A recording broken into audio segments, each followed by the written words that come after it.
The words of the Gospel of John, which have been reserved by the Church and handed down to us through the centuries for our hearing, our understanding, and our discussion this morning.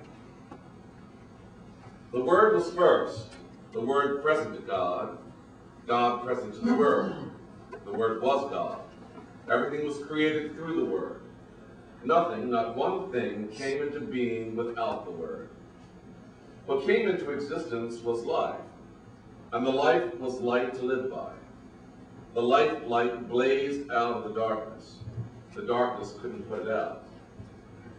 There once was a man, his name John, sent by God to point out the way to the life light. He came to show everyone where to look, who to believe in. John was not himself the light, he was there to show the way to the light. The life light was the real thing. Every person entering life is brought into life.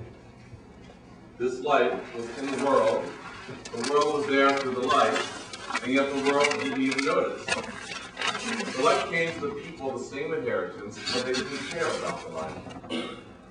But whoever did want this light, who believed that Christ was truth and would live out the truth, Christ made to be their true selves, their child of God selves. These are the God begotten, not blood begotten, not flesh begotten, not sex begotten. The Word became flesh and blood and moved into the neighborhood. We saw the glory with our own eyes, the one-of-a-kind glory, like Father, like Son, generous inside and out, truth from start to finish. John pointed him out and called, "This is the one I told you was coming after me, but in fact was ahead of me. He has always been ahead of me, has always had the first word." We all live off Christ's generous bounty, gift after gift after gift. We got the basics from Moses, and then this exuberant giving and receiving, this endless knowing and understanding, all this came through Jesus, the Messiah. No one has ever seen God, not so much as a glimpse. This one-of-a-kind God expression, who exists at the very heart of the God, has made the gift of Christ plain as day. Hear what the Spirit is saying to the church.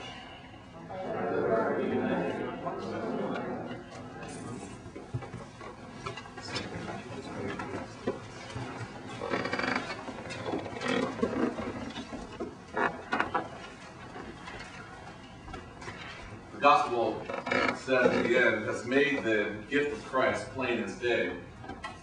Well, the gift of Christ maybe is plain as day, but the lessons certainly and how they're put together are not very plain as day. They're quite complicated. And Eugene Peterson, who did the translation, has tried very, very hard, as much as he could, to try to have an understanding of what the gospel actually means, so that we can have our own understanding of it. He does a pretty good job. I think that he's gotten into a little bit of hip-hop here. You probably would think this would be a great hip-hop phrase. I don't know what you think, but the Word became flesh and blood and moved into the neighborhood. That would be pretty good. You know, you could really do something with that. You know that Trinity Morrisani in the Bronx, the Episcopal Church down there in Morris Park, is doing a hip-hop mass every Sunday. So I'm sure that today, Curtis Blow, who is one of the great hip-hop artists, who's working down there at that church, would have a great time with this. It even has a really good syncopation. The Word became flesh and blood and moved into the neighborhood. You know, you could really do something with that. And maybe that's something that we need to work on in the future in order to get, to speak to some people who are into that music. I got an email from Eric this week, and one of the things he said, and I had to agree with him, was that it was really kind of hard to pick out songs and lessons for this week, because it's really, the lessons after Christmas are quite dreary. And you have to say, Eric said to me, can't we just wallow in the presence of the baby for like another week? Before all of a sudden, it's not even 12 days after Christmas, it's just a week after Christmas, and already Jesus has grown up, age 12, and talking in the temple. That's what the lessons were for this morning, one of the choices. You say, you understand that he is the Son of God, perhaps, as the Gospels say, but going from 0 to 12 in 1 week. I mean, that's really accelerated growth. And so, in thinking about what Eric said, I decided that we should wallow 1 more week. At least wallow in some ways. We left the decorations up for Christmas. For those of you who haven't been with us before, we decorated the church as it was decorated in Renaissance times. And Peter and I came here yesterday, as Tammy and I had the week before, and we refreshed the greens so that anyone walking on them would not hear brittle breaking. And you've seen that even for the 3 weeks up here, the ivy is growing in the windows. The ivy around the windows is not real, although it looks pretty good. But the ivy in the windows really is real, and it's growing. And I think that's really quite amazing. It's a sign, I think, that even though we put the decorations up and they're only meant to be temporary, there is growth.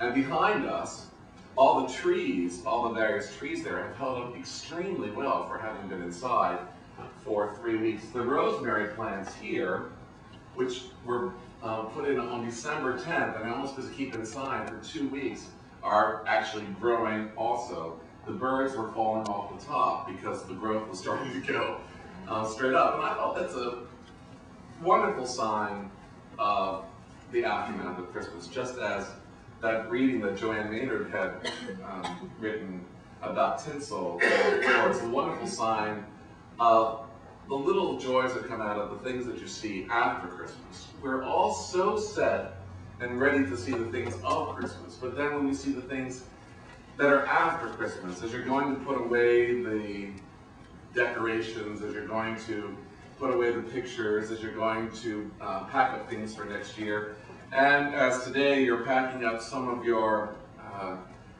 hopes and writing them down, as Rob and Karen gave you a card, writing them down, the thoughts for next year. What we'd like to do this morning, the reason that they gave out cards to you, if you haven't had a chance to fill them out yet, then do, is because we'd like to collect those resolutions, and I'd like to reflect on them with you this morning a little bit later in the service, and then next year I'm going to pull them out again, but since they're all anonymous, we won't be able to know whose is who, except for I know everybody's handwriting anyway, we'll be able to see, okay, what happened? What happened during this year? What happened during this year? And our resolutions, or thought processes, which is supposed to indicate growth, are they really growth? Or are we just still wallowing in the baby 1 more week? Because it's really easy to do that. I think the thing that the Gospels tell us is that it's really very, very important that even though the Christ child is born and that is proclaimed, that was not where you get stuck. Christ is 12 years old the next week. And then the next week when we get together again, it'll be Epiphany, and he's already being baptized in the Jordan at age 30. So in 2 weeks, he went from 0 to 30. And that type of growth is hard to maintain. I mean, if you think you have trouble keeping your kids in clothes now, try 0 to 30 in 2 weeks. I look at your grandson, John. I think he grows every time I see him. It's just amazing. And Lisa, I mean, I think the clothes we bought her for Christmas are, they don't fit already. She just keeps getting taller and taller. And the good news, one of the reasons the Gospels are written and put together the way they are around the Christmas story is to show that the growth happens extremely quickly. We don't even have time to fathom it. There's not even time to think about it. Because the whole purpose of it is not to think about it, but to live it. Do you know people who analyze their relationships and never live them? I do. I talk to a lot of people like that. Some people are so introspective and saying, oh, I don't know whether I should do this or that. Or go out with this one, see that one, what's happening in my life. And they spend their whole time analyzing, and they never get any joy out of living their relationships. And sometimes you just want to smack them upside the head and say, come on, let's start living. And the Gospels, especially this morning, are geared to the whole idea of living and what that means. And I'm really interested in Eric said to me in his email, the choice, so you have to be careful, any email you write, it all comes into a sermon. My mother will tell you that, it all comes into a sermon eventually. My mother says she's always afraid to come to church because she doesn't know how she's been quoted in the months before she got here.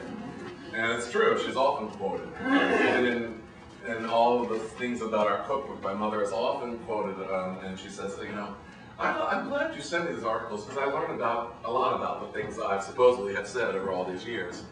Well, in the emails that you all sent me, actually I used them as a good basis for the growth process that we have together. And one of the things that Eric was saying was that, isn't it strange that the first week after Christmas, all of a sudden we're also talking about Jesus in a way that Jesus is something that's no longer a baby, but a theological concept. You didn't exactly say it that way, but that's the idea. And the whole idea that Jesus is now the Word. And what does that mean? The fact that John starts out, in the beginning was the Word, and the Word was with God, and the Word was God. That's the King James version of it. Eugene Peterson has his own version of that. When I stopped to analyze that for a few moments, I thought, okay, this is really interesting because here it is at the very beginning of the gospel, and John doesn't know anything about, or if he doesn't know anything about the baby being born, he doesn't say anything about it. Luke and Matthew do. But Mark and John don't know anything about the baby Jesus. If they do, they're not writing about it. And the church has progressed so far. John's written sometime maybe 70 to 100 years after Jesus dies. And the thought process of the church at this point had already progressed beyond the human and was now going into the ethereal, into the thinking world. And Jesus had now become what's called the divine logos, the divine word. And what does that mean, to be the Word? In the gospel himself, later on, he describes himself as the Good Shepherd, as the door, as the entryway, as the great fisherman, and so forth. But it starts out as he is the Word. So what implications does that have? I was wondering, for the early church, why would they adopt that and say, okay, we're going to run with that, forget the baby, we're going to run with the Word thing? And what implications, of course, does that have for us this morning as we hear the story again? What does it mean, do you think, that Jesus, or that John, puts into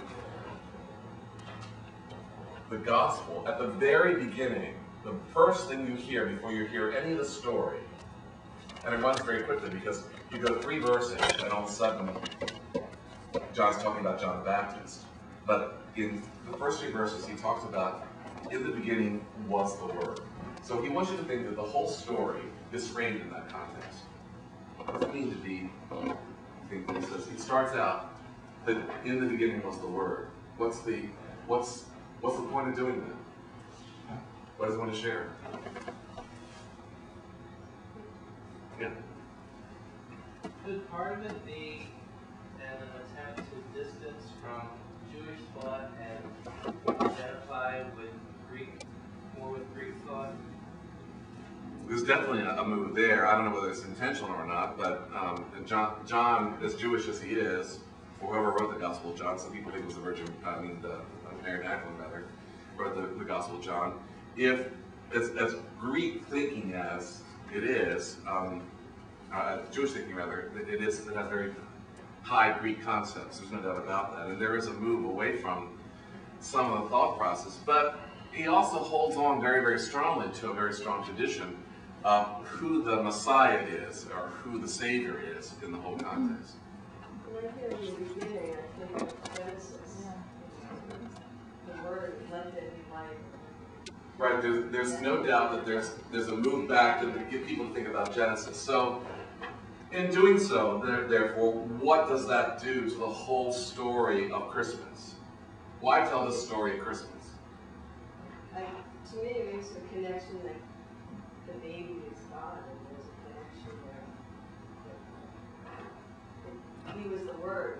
It's a fulfillment. Yeah, well, John definitely wants to make a connection between Jesus and God as being not only co-eternal, but also co-creative and also the same person in two different Different, shapes. in a different light, when I going back to the hip hop class. When I don't know if it's satisfying or dating myself, but when somebody would refer to something as being true, they would say word. And that, to me, word, I'm equating word with truth. And as John is doing also, word and truth and light are all interchangeable almost in this particular context. This prologue, as it's called, the prologue is not John. John didn't write that. That's a hymn. That's a very early hymn. It goes back to not too long after the crucifixion. That day was written, and so forth. It does point to the pre-existence, and it starts with the Greek influence coming in. It's Pauline in a sense. You know, Paul has pushed the idea of a fairly high Christology, not totally high. But in the hymn, I think John knows the Greek better than what's written there. It says, God, the Word was God. The T-H-E, which in the Greek is whole, is applied to Word and not God. Whenever John, in any part of that gospel, uses the word God to mean God, it's always poteos, not theos. If you just use theos, it means divine, associated with God, but not equal to God. So this is a hymn that John certainly adopts, and he's certainly going to carry that all the way through. The rest of the gospel, you're going to see Jesus in charge of everything, including the execution and the works. Everything goes according to what he says. But you know, regardless of who wrote it, and the fact that it is part of the gospel, and he sets it up that way as part of the gospel. He starts it out that way. He's intending to frame the gospel in that framework. He wants you to look at this hymn, and you're right, it is a hymn, an early hymn. He wants you to look at it and say, okay, now everything that you're going to hear after this has to be interpreted in the same context, in these parameters.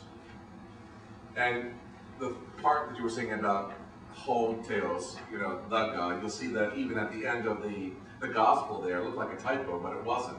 And it talks about the God with a capital G, trying to say that this entity that is now being spoken about is not only a theological concept, but is a real object that has a pronoun in front of it, or a modifier in front of it, or whatever, an article in front of it that modifies it, or has to be carried with it in order for it not to become something that's so distant. It is actually very, very present. And I think that's the real key to what he wants to say. If something is the Word, then it is very present. It's heard, it's there, and it's actually actuated. There is an active sense to it when something becomes the Word. So if I say you have to listen to Elizabeth because she has the Word, then we're all going to look to Elizabeth and say, okay, now speak and tell us what it is. And you could just say, if you were Johanna, or if you were Mary Magdalene in your way of thinking, say, nothing to say, you already heard it. The Word is present. And the whole idea here is that one of the things that John is trying to say is that even though the baby was born, and we could spend some time with that, that's not the point. It's not what the baby, it's not the personal presence of the baby, it's what the baby says to the world, and then what the baby is going to say when the baby grows up. That's important. Now, people were waiting for a Savior. They were waiting for something that was going to save them, some sort of salvation moment. And it wasn't in the birth of the child. That's what John is saying. It was in the connection between what that says now, then, and what happened long ago, as you said, in creation. There is a connection. And one of the things it's trying to say is all the things which seem so far away and unspeakable are now all spoken and all are available in the moment that people tell the story about the child. It is in the telling the story that the miracle happens, not in the birth itself. Martin Luther said the great miracle of Christmas was not that the baby was born, but that Mary believed and spoke about it and told the story. Because if she hadn't told the story, if the baby had been hidden or whatever, it would be really easy to hide the child, and she was in trouble as it was. But it would be really easy to do something else. Somebody had to tell that story. And we think, I mean, the tradition is that a lot of the story, especially that even Paul tells early on, was stuff that he learned from Mary, through Luke. Because Luke and Paul were great companions, according to the tradition. So, yeah, that's what the church is handing down. So the church just wants to hand down that what we need to take away from Christmas is not the story itself and not the baby itself, because the baby disappears after this week. All of a sudden it's 12 and all of a sudden it's 30. So we don't keep the baby there. Once the baby disappears, what do we have left? The Gospel, John is trying to say that we have the Word, the story about it, and that we somehow have to work that into our lives so it's just not now and never again. I'm having great difficulty with the word "word" because, frankly, I can't get my hands wrapped in it. I heard truth. That gets me a little closer to sort of understanding. And another word that I'm using to replace word is thought, because I can't. You can't do that. Well, I don't know. Because it's not. How to convert word to whatever it is. Well, convert it to, think about, the word for Greek, in Greek for word is logos. So think about log on. Be computer savvy here at this moment. So log on for a moment. And I know you know how to do that. So if you log on, what's really important when you log on is not the fact that you could log on, and not what you read. It's actually what's important. And the reason you log on is, yeah, you want to read something, but you want to type, you want to talk, you want to tell the story, you want to get the word out, and so forth. And so the important thing about the Gospels is not how the fact that they were written; it's the fact that they were spoken. So I would say, if you want to understand word, think about speak. And what's really important here, the active verb, is not to listen. It's not a listening process. It is a speaking process. The Gospels meant nothing if they were not spoken, because good news is nothing until it is spread and spoken. Is good news that falls in the forest, but no one is there, still good news, or is it only good news if it is spoken in the forest? So I would say the way to wrap your mind around it is, speak to me, God, is what logos is. Or the word that is actually spoken, it's a living word. It's a word that maintains, a word that you can pick up at any point, and in the discussion process, actually create something. It's a creative word, which is why it goes back to creation in this moment. And what is it trying to create? Well, I mean, I've come to church here long enough, you know what I think about that. It's trying to create community. It's trying to create a community of believers, a community of understanders who do something with that word and say, okay, if we're going to talk about it at all, what does it mean? And is it worth hearing? Is it worth repeating? It invites, the word logos itself is a very active word, it invites discussion. So you could say, discussion. This is a dialogue with God. This is making the God that was so distant now present. And that's the purpose of it. The purpose of telling the story for the early church was to take a God that was so transcendent and making God immanent, making it a relationship that was doable, attainable, understandable, and one-on-one, meeting God face to face. That's another thing that's implied in logos. A going to God, if you will. I think there's also within this an understanding that the discussion itself, you have to go beyond the discussion. You have to move into action. And if you look at what happens later on in the Gospel of John, when Jesus, after the resurrection, he comes into the room and he tells them to sit down and shut up because they're discussing things. And then on the beach, he tells them, go feed my sheep. He wants, and I think the whole purpose of the gospel is to move beyond the disputation phase and to actually go out and do something about what it is that you've heard in the Word. It's true. In the Gospel of John, Jesus is always trying to get the disciples to understand and get them to do something. The interesting thing is they never do. And I think that's what's interesting about the whole gospel process, is because even when Jesus is present to them, which is that's what they wanted. That's all they wanted. They wanted God to be present to them. And Jesus is present to them, not once but twice. Even dies, comes back from the dead as a symbol that God is really present. God sent me back, sort of thing. And here I am, and they still don't do anything. And so the dilemma that the early church had in putting this forth as its message and combining it with the other Gospels and the other writings of Paul was, what happens when you tell everybody the truth, the light presented, and then nobody recognizes it? In fact, not only do they not recognize it, they refuse to pick it up, even if they did recognize it. It's too heavy, it's too much, I can't bear that, I don't want it. What do you do at that point? So, what the church had to do, I think, was to say to people, you honestly are not recognizing the Word when you hear it. What will make you do something? What will make you recognize and get going? And what the gospel does also, but maybe unintentionally, is it shows that Jesus is never recognized, even when the disciples are ready. You would think, after all that happened, and all they know, they would be ready.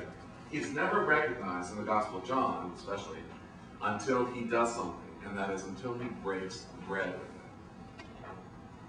So the interesting thing that happens is that the Word now is not sufficient.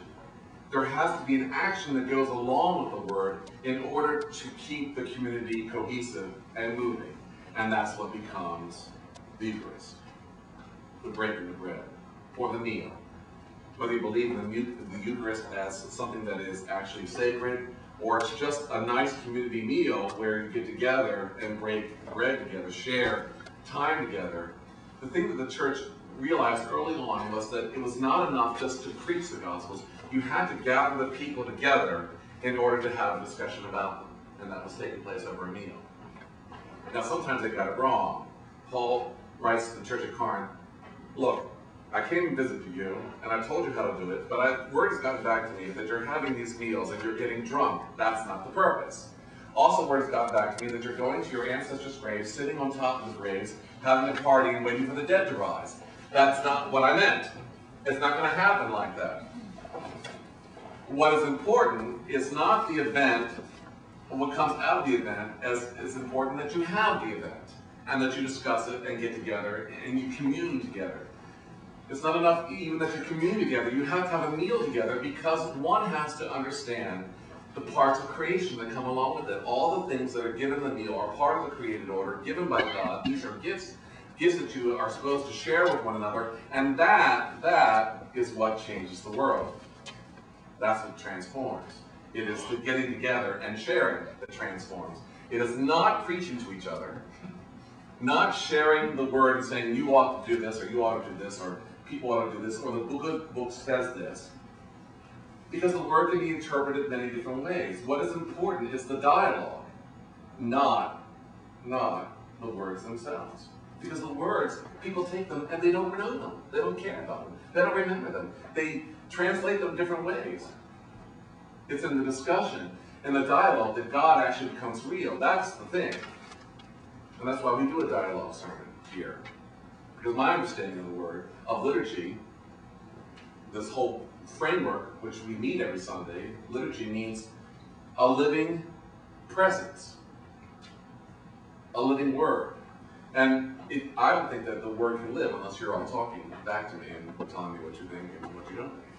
And unless you're talking about it with each other. I can remember a time, I'm sure you can, Irene, too, and the people who've been here for a while, Corinne, that at coffee hour, we used to talk about, so what are you doing this week? Let's get together and go to Lord and Taylor. And now it's like, can you believe what she said? Can you believe what was, you know, I don't think the word is, I hear people talking theologically at coffee hour. And, you know, interesting, maybe dangerous, you know, for the whole shape of the community. But there is a transformation that goes on beyond this moment. How many people talked about swaddling after Christmas Eve? 3 people, that's good. I talked about swaddling. Do you know what swaddling is? When the baby is wrapped in these bandages. And I said, you know, I gave this whole Christmas Eve sermon on swaddling. And so I said, I want some of you to go home and talk about swaddling. So 3 people did that. Well, that's 3 more than I thought. So that's really quite good. And what came out of your swaddling discussion? Anything, Mimi, that you care to share or can share in public? Mostly that the process of personal and spiritual growth is an ongoing unraveling, and that as we remove the swaddling cloth, we get closer and closer to the truth of our souls. That's very metaphorical, very nice. Okay. Sort of unwrapping our bodies down to our souls. I like that idea. Frank, how about for you? My wife and my parents thought that it was a very good idea that you spoke about swaddling because it triggered a discussion about Jesus. And it almost was not that important what the topic was, happened to be swaddling, but that it got us to talk about it and talk about other aspects of Christ. I think this week on the sign on North Avenue, you should just put swaddling, nothing else. And see what people do. I'm serious. Let's try that this week. Let's put swaddling on there. And people say, what has gotten into that church? But have them call so we can have a discussion. Or maybe with a question mark. Right, question mark, right. That's what I would say. No, just swaddling. Just put that out there and say, yeah, I mean, have you ever looked at some of these signs that are around the church and you say, what were they thinking? I think about that. So let's just put swaddling up there this week. We'll have a word for the week every week. We'll put one up there. The week after that, glistering. We were talking also about the reason we got here. We were talking about words that we use during Christmas or during these stories that we never use the rest of our lives. Glistering was another one. Talking about glistering. And what was the other one? There was another one. Ribbon. A cloven. The cloven skies. How often have you talked, look, Christian, there's a cloven sky there. I don't think it happens. You know, and I can just see John saying to Jane this morning, said, good morning, dear, did you see the cloven skies? Just say, have you been in the schnapps there this morning? I mean, really, these are words that we use, and they're supposed to have this great, important meaning. That's why we use them, but we don't even use them beyond this moment. How is it that we can take the words that we don't use any other time and fit them into our daily lives, which is sort of what I was getting at Christmas time. Who was the third person that talked about swaddling? Oh, you did too. Well, only that Suzanne said we did swaddle Marina. I don't remember that. And so it wasn't anything heavy like that. So. And do you think that Marina has become a different child than your other daughter because she was swaddled? They're definitely different. Maybe we should have made the swaddling tighter. Yes. Well, I think so. Maybe she'll tell you that it wasn't tight enough. Yes, or maybe it was too tight. And Dad, you need to let go. Oh, very good. We actually had, it was very interesting. There was a loss in, not in our family, but in friend of our family. There was a very young infant that died right before Christmas. And the priest actually, to comfort the family, talked about swaddling clothes and the significance of swaddling clothes. So it was very interesting that that was the topic of Christmas Eve. So that was a very important discussion about swaddling and the promise of what the swaddling clothes meant. Oh, interesting, yeah. Interesting. Well, one of the things, for those of you who weren't here, one of the things that swaddling does is, in Middle Eastern dress, this long piece of fabric that's around men and women's dress, especially in places like where there are shirtless or places where there's guides that could take you through the desert or whatever. The reason that it's all wrapped around, and you remember the cartoons probably, if you've ever seen one where they keep on unwrapping the body and it's going like this, and the guy's spinning around in the cartoons. The reason it's so long is because in the desert you always grab a long piece of, if you live in the desert, you grab a long piece of cloth around your body, because should anybody die suddenly, you have automatically the shroud in which to bury them. That's considered to be essential. So you carry it on your person, you wrap it around your body as in preparation for that moment. Because if you are in the desert, you'll be 4 or 5 days away from anything, the idea is. And you have to be able to have some proper respect for the body, get the body back to where it needs to be buried, or bury it right there in the desert. But there has to be something to wrap the body in. And so to this day, in Middle Eastern dress in that part of the world, and even places like Nepal and Tibet and so forth, they wear this long cloth just for that reason. And so that's how we got into the whole idea of swaddling. Well, as I finished up this morning, do you have the cards? Did people give them back to any of them? Yes. Just want to It's a resolution see. cards. 2 resolutions.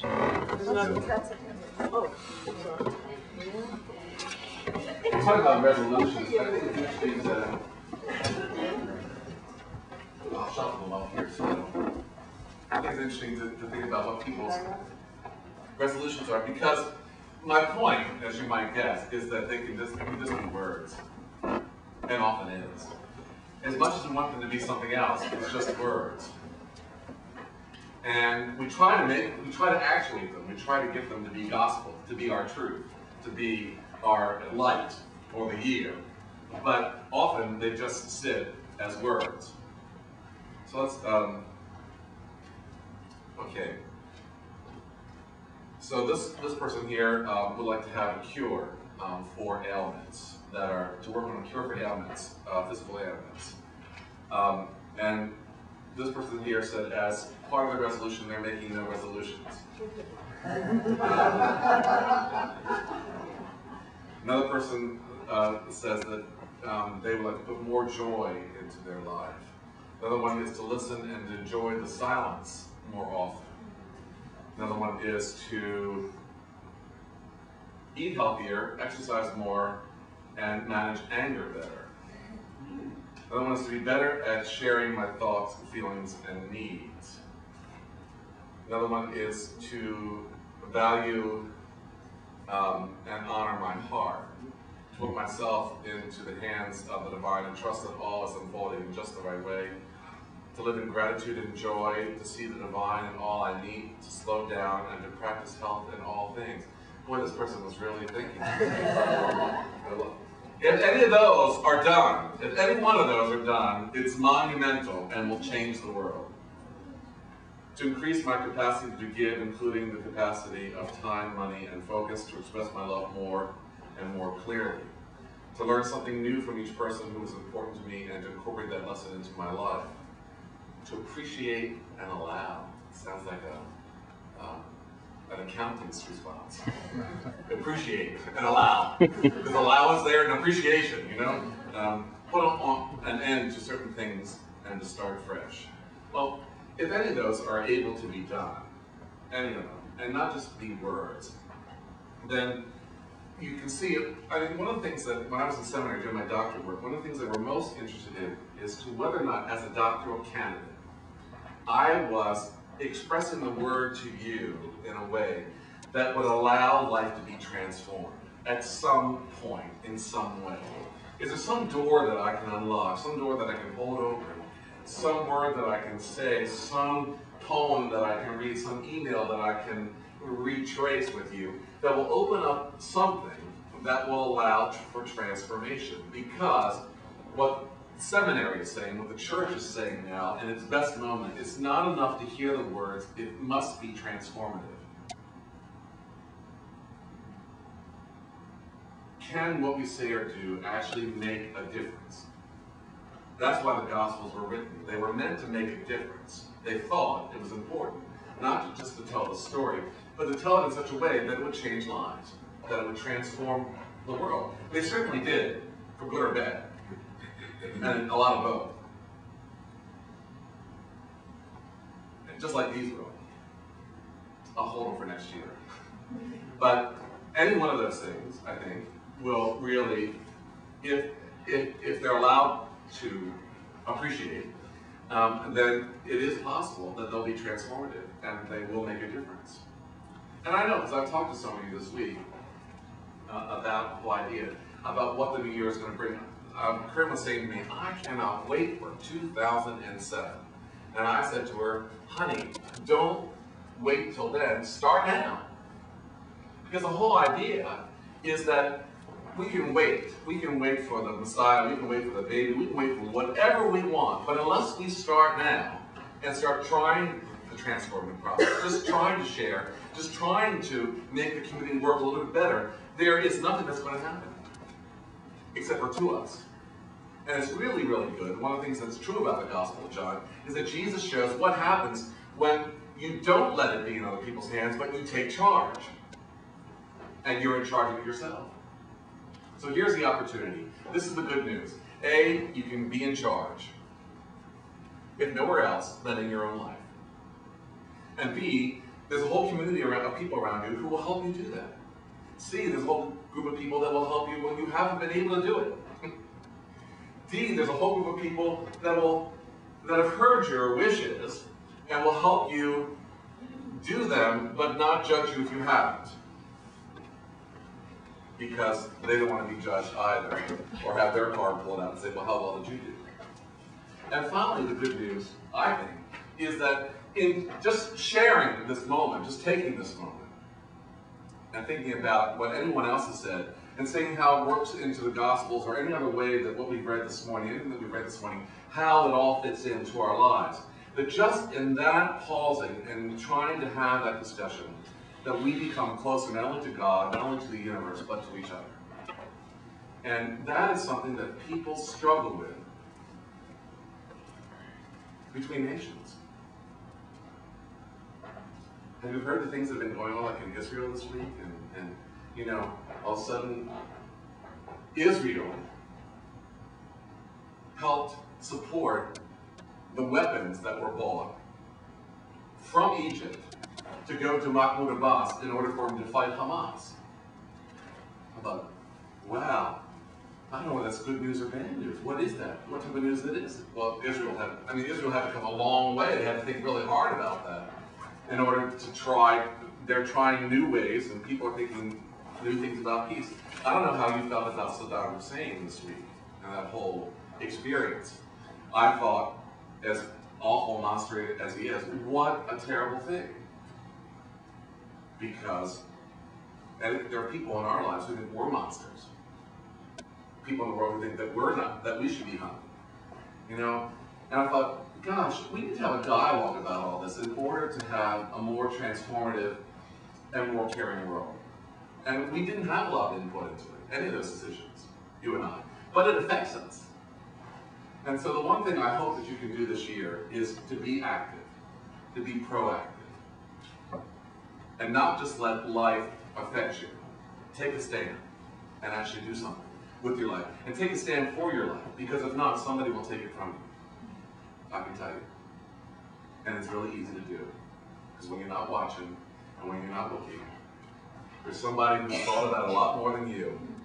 And I say that if you stand and take your own stand, and you also share your dreams and hopes with the people around you, you're much stronger, and the world becomes a much better and safer place. Hope you have a great new year in trying to accomplish those things and also transforming the community.